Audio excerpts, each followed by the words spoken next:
नमस्कार दोस्तों, आज का दिन यानी कि 5 अगस्त वाकई में कई मायनों में यादगार रहेगा।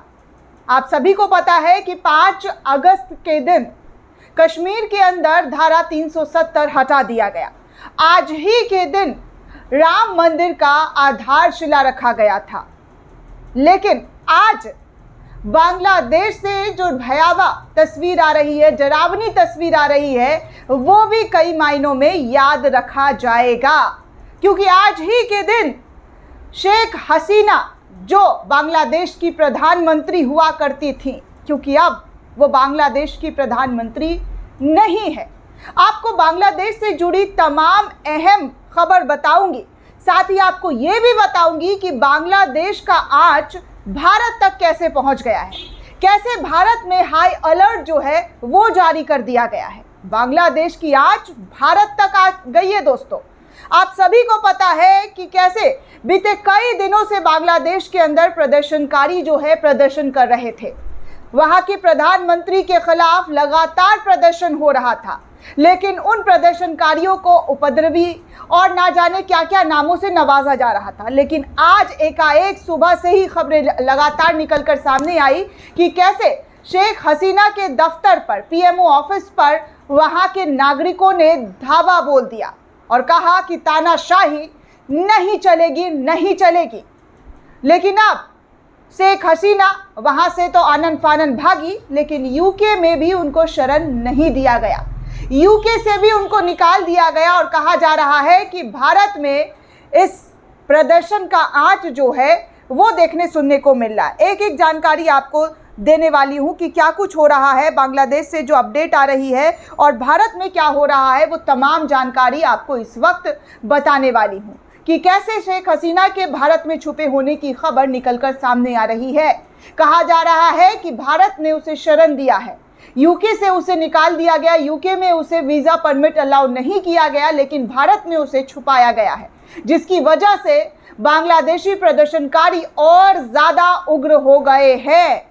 वो भारत के खिलाफ भी नारेबाजी कर रहे हैं, प्रदर्शन कर रहे हैं। सबसे पहले एबीपी न्यूज़ के हवाले से जो खबर आई है दोस्तों, वो खबर आपको बता दूं कि क्या खबर एबीपी न्यूज़ के हवाले से बताई जा रही है। एबीपी न्यूज़ कह रहा है कि बांग्लादेश में मंदिर और कई घरों को, हिंदुओं को मारा जा रहा है, तोड़फोड़ किया जा रहा है। 100 से ज़्यादा लोगों की अब तक हत्या हो गई है। भारत में भी अलर्ट जारी कर दिया गया है। दरअसल दोस्तों, बांग्लादेश की प्रधानमंत्री शेख हसीना के इस्तीफे की मांग को लेकर बीते कई दिनों से बवाल चल रहा था। इस झड़प में अब तक कम से कम 100 लोगों की जानें जा चुकी है। प्रदर्शनकारियों को लेकर खबर आ रहा है कि कैसे प्रदर्शनकारी लगातार जो है वो मांग कर रहे थे कि ये तानाशाही वाली सरकार है और जिस तरीके से यहाँ पर तानाशाह चल रहा है उसको बर्दाश्त नहीं किया जाएगा। अब बांग्लादेश पर जो वहाँ की सेना है उन्होंने कब्जा कर लिया है और उनकी तरफ से खबर आ रहा है कि अब उनकी तरफ से सरकार चलाया जाएगा। ये सब कुछ बांग्लादेश से अपडेट जो है वो निकलकर सामने आ रहा है।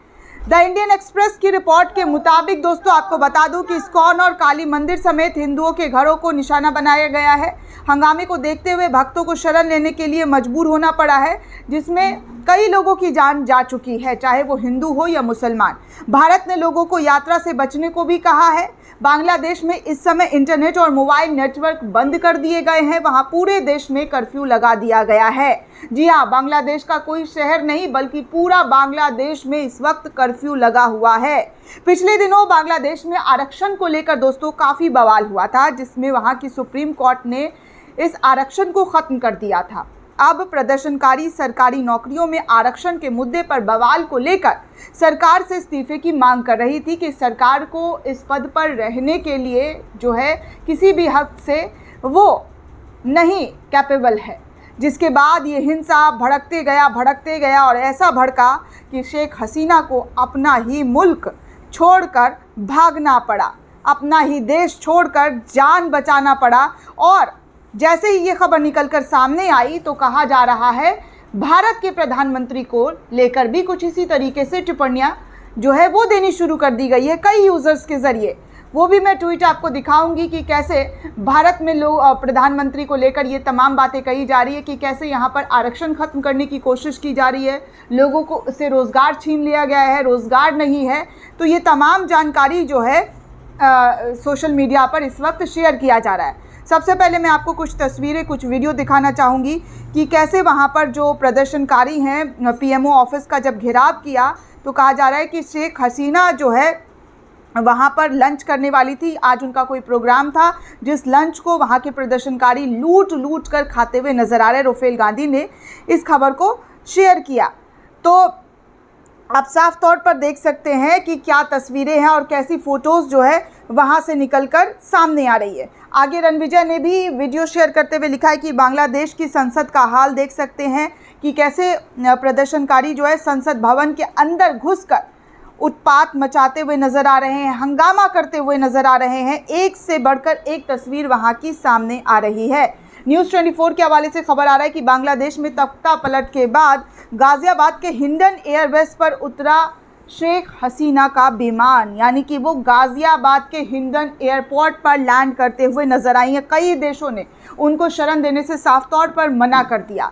तो आखिर में भारत ने, जी हाँ, भारत सरकार ने शेख हसीना को जो है हिंडन एयरपोर्ट पर जो है उतरने का परमिशन दिया है, जिसकी तस्वीर, जिसकी खबर निकलकर सामने आ रही है।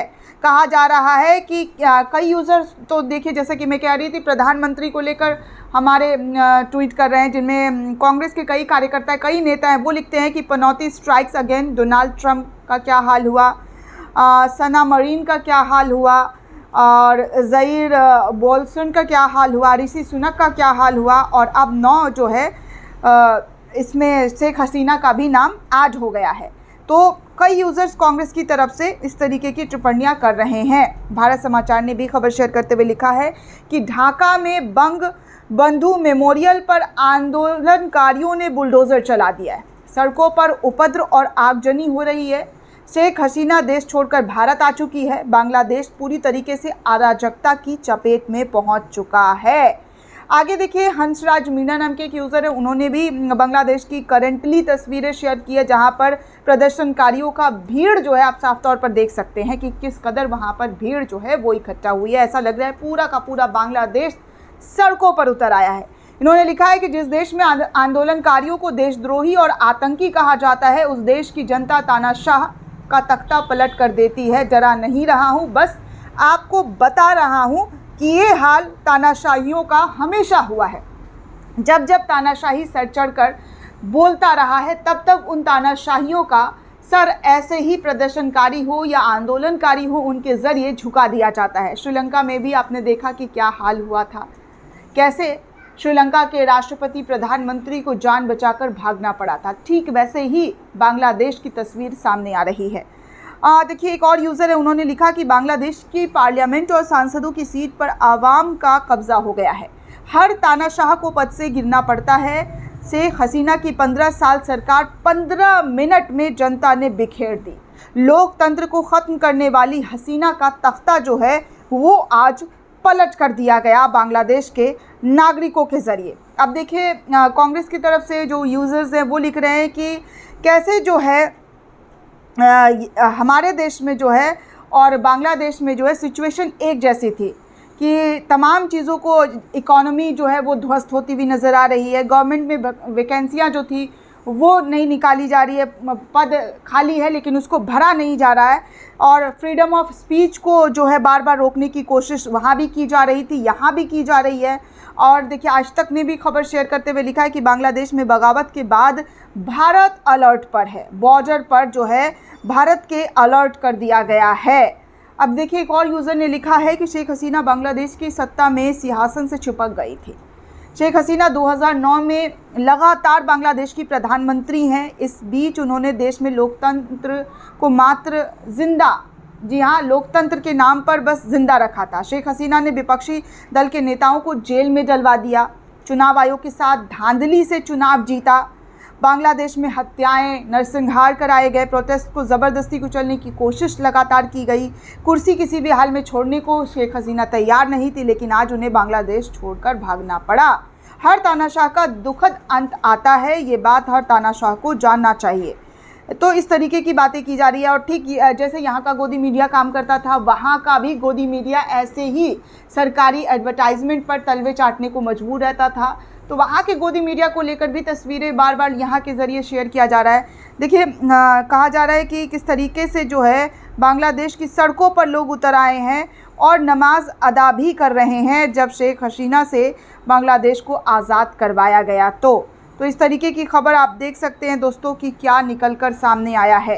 गाज़ियाबाद के हिंडन एयरबेस पर लैंड हुआ शेख हसीना का विमान, थोड़ी देर में लंदन को होगी रवाना। इस तरीके की खबर जो है वो निकलकर सामने आ रहा है। देखिए, एक और तस्वीरें हैं, वो विनोद कापड़ी जो पत्रकार हैं उन्होंने शेयर करते हुए लिखा कि बांग्लादेश की आज़ादी के जनक जो रहे हैं शेख मुजीबुर रहमान की प्रतिमा के साथ ये सुलूक बांग्लादेश के इतिहास की सबसे तकलीफदेह तस्वीरें मानी जाएगी। काश शेख हसीना अपने पिता के लोकतांत्रिक मूल्यों की रक्षा कर पाती तो आज उनको जन समर्थन का जो है मान रखना पड़ता। इस तरीके की बातें जो है कई पत्रकारों के ज़रिए की जा रही है कि कैसे बार बार जो है वहाँ लोकतंत्र को कुचलने की कोशिश की गई। और इस हाल को देखते हुए आज वहाँ पर, जी हाँ, आज वहाँ पर ऐसा नज़ारा देखने सुनने को मिल रहा है जहाँ पर शेख हसीना को अपना ही देश छोड़कर भागना पड़ा। देखिए, एक और तस्वीरें हैं गोदी चैनल्स के स्टूडियो का बांग्लादेश के, और निगार परवीन हैं, वो लिखती हैं कि देखिए बांग्लादेश में प्रदर्शनकारी संसद में घुस गए, तोड़फोड़ कर रहे प्रदर्शनकारी वहाँ के गोदी मीडिया के दफ्तर पर भी हमला कर रहे हैं जिन्होंने कल तक तानाशाही का साथ दिया। पीएमओ के फ़ोन का डर और विज्ञापन के लालच में तानाशाही के साथ खड़े रहे। स्टूडियो से नफरत फैलाई गई, लश्कर का काम किया गया। आज इनका हश्र आप खुद देख सकते हैं कि क्या हो रहा है। तो इस वक्त जो बांग्लादेश के अंदर चल रहा है दोस्तों आपके सामने है, कैसे जो है हसीना को भागना पड़ रहा है, जान बचाने की जो उनकी लाले पड़ गए हैं, वो एक तानाशाह सरकार को लेकर निकलकर सामने आ रहा है कि एक तानाशाह सरकार जो है वो रूल तो करना चाहता है, सत्ता में बैठा रहना चाहता है, लेकिन सत्ता कभी भी किसी की नहीं होती है। जब जनता जाग जाती है तो उसका हश्र चाहे हसीना हो या फिर राजपक्षे हो, जो आपको याद है श्रीलंका में क्या हुआ है, तो उन्हीं के जैसा आज हाल जो है हर तरफ हर देश से दिखाई दे रहा है। और सबसे कमाल की बात, जैसा कि मैं कह रही हूँ, कई यूज़र्स भारत को भी इसी तरीके से भारत के प्रधानमंत्री को जोड़कर देख रहे हैं, कह रहे हैं कि प्रधानमंत्री का अगर यही रवैया रहा तो एक दिन ऐसी हालत ना आए। वैसे हम लोग नहीं चाहते हैं कि भारत में इस तरीके की चीज़ें हों जो दूसरे मुल्कों में हो रही है। दोस्तों, इस पूरे रिपोर्ट को लेकर आप क्या सोचते हैं, आपकी क्या प्रतिक्रिया है, हमें कमेंट करके ज़रूर बताइएगा। साथ ही साथ चैनल को ज़्यादा से ज़्यादा लाइक, शेयर और सब्सक्राइब करना बिल्कुल भी ना भूलें। धन्यवाद।